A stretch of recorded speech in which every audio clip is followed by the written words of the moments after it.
আপনি জানেন আপনি যে ফেসবুক অ্যাকাউন্টটা ব্যবহার করতেছেন, এই ফেসবুক অ্যাকাউন্ট আপনাকে যে পরিমাণ সুবিধা দিচ্ছে তার চেয়ে বেশি আপনাকে অসুবিধার মধ্যে ফেলতে পারে।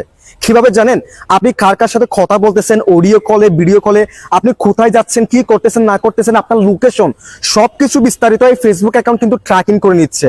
যার কারণে এসব কিছু যে কোনো সময় ভাইরাল হয়ে যেতে পারে, এবং যদি ভাইরাল হয়ে যায় আপনি কত বড় সমস্যা পড়বেন আমার চেয়ে ভালো আপনি বুঝতে পারতেছেন। তাই এখনই আপনি ফেসবুকের এই পারমিশনগুলো ডিসেবল করে দিন। তো চলুন কথা না বাড়িয়ে ভিডিওটা শুরু করা যাক।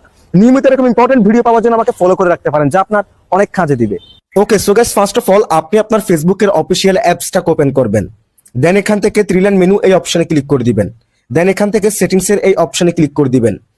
এরপর একটা স্ক্রল করবেন, স্ক্রল করার পর একদম নিচে চলে আসবেন এবং এখানে একটি অপশন পেয়ে যাবেন অফ ফেসবুক অ্যাক্টিভিটি। দেন এই অপশনে ক্লিক করে দিবেন। এরপর কন্টিনিউ অপশনে ক্লিক করে দিবেন। এরপর আপনাকে অটোমেটিকলি এখানে নিয়ে আসবে। তারপর একদম নিচে দেখেন ম্যানেজ ফিউচার অ্যাক্টিভিটি, এই অপশনে ক্লিক করে দিবেন। দেন এখান থেকে ডিসকানেক্ট ফিউচার অ্যাক্টিভিটি এটাকে সিলেক্টেড করে দিবেন। দেন এখান থেকে কন্টিনিউ অপশনে ক্লিক করে দিবেন।